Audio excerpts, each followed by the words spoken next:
my name is Aki, I'm a medical doctor, and I want to tell you something about telemedical services. I guess our host told us a lot of stories, a lot of rules. Don't talk much more than 10 minutes, and just maybe start with a joke to relax the audience. I rather start with a quote. I'm sorry. I rather start with a quote. Aristoteles, the Greek mastermind, said there are three kinds of people: the living ones, the dead ones, and the ones who sail the seas. I'm not very sure why he just made the third kind for the seafarers, but as a doctor, I see the problem, why they're so special. They're so far away from support. We cannot help them when they're on the ships. We cannot just go there as an ambulance coming across the corner, say, hello, where's your problem? They need support from outside. Once the ship is seagoing, there is no medical personnel on board, so the captain or the second officer, as being the designated medical officer, is in charge. Crew member is reporting a medical problem, medical issue, and then they have to solve it. So that's not new. We all knew the problems. And therefore, there was the first telemedical services decades ago. It was in Germany, it was Norddeutsche Radio. It was a radio manned station. And when the ships going into the German Bay, they had the possibility to call on that radio and say, hello, we have a problem here, and let's have a case-to-case presentation. They told the guy on the radio, it was normally a local doctor from the hospital in Cuxhaven, what is the problem, what can we do? So they solved the problem step by step. That was very good, but it had a lot of disadvantages. Normally the doctor on call, he was a guy in Cuxhaven, he had no maritime background. He had no idea what's going on the ship. He had no idea what's in the medical chest. What kind of medical equipment do they have on board? So it was only a case-to-case problem. So we thought this is not enough. We have to kind of advance this. We finally left the radio station behind. Nowadays we have satellite-based video calls, we can send pictures, we can send emails. So we have a much closer connection to all the vessels. Depending on the technical side from the vessels, sometimes they are not that advanced as we like them to be, but we can get in that particular problem much faster than just calling on VHF radio channel 16. So we try to set up this kind of thing into what we call the crew circle. Not only a case-to-case problem, we want to support the seafarers in the whole thing. So we start with the PMEs. The PME should be the first step avoiding medical issues on board. When the PME is good, and we also try to control the PME clinics. So if the doctor in the PME clinic is not doing his job, and he signs the PME and the guy goes on board, we still have the problems on board. So we try to kind of audit the clinics, and then we have good clinics and good PMEs, so we avoid pre-existing problems. I guess all of you know the dental problems. Dental problems mostly occur when they're on board. They never had dental problems at home.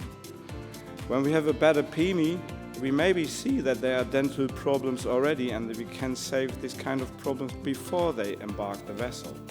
So that's our idea of the crew circle. Obviously, we have the 24/7 telemedical service. They can call us anytime, either by phone, by video, whatever, by mail. They just reach out and we'll be there. And but we don't do a case-to-case problem. We try to stay by side, we guide them to the whole process. If they have to be medically disembarked, we can actually organize things sure that they get state-of-the-art treatment and diagnostics.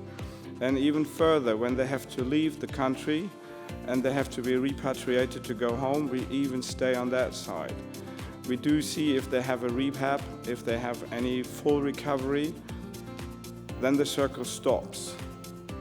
But it does not really stop, because we start again with the PME. So it's turning around and around and around, so we stay with the crew member, we stay with the seafarers at all times. That's the idea of our crew circle, and I guess we see a good development in most ships that we are supporting, that they really like this kind of overall job. But once at a time, we see that this is not enough, okay? Every expert sometimes needs help too. So a couple of months ago they called me and they had a major problem in Ushuaia, which is the southern end of Argentina, fireland. And they said, okay, what's the problem? It was a guy, he had a peritonitis. Sounds very bad, and it was bad. He had an organ failure later on and he actually died on that. So now the medical expert in me said, okay, we did everything what we do, but now the family asked, how do we get the person back to our residence? I said, yeah, I'm a doctor and I have not much ideas about funerals and all this and how to get a dead person from A to B. So I had to call a colleague. How can I help you? And they said, yeah, I don't even have an idea about this. How do we do this? So we called another guy and he said, yeah, I had a former friend and he's helping us. So we saw that the problem is very, very rare, but sometimes you have to deal with it. Sometimes the case is so complex that you, as being the expert, also needs help. So our idea was, why don't we put more and more services and specialists on one platform? So it's a very good example. Charles next to me, he's a mental health expert, and if I have a mental problem, I easily can call him. So I know him, he knows me. So this kind of even bigger circle makes things much more smooth. The vessels are included, the owners are included in this circle, the insurance companies are included in this circle, so we can offer more and more different kind of specialties, different kind of services. For example, the seafarer is mentally good, medically good, but he has financial problems at home. We know that a lot of people are away for months and months, and at home they have many other problems. And we also have a focus on that non-medical problems, issues. So we can actually say that we have a holistic approach to the person, and that gives us the opportunity to have a healthy and motivated seafarer in the end. Thank you. Thank you.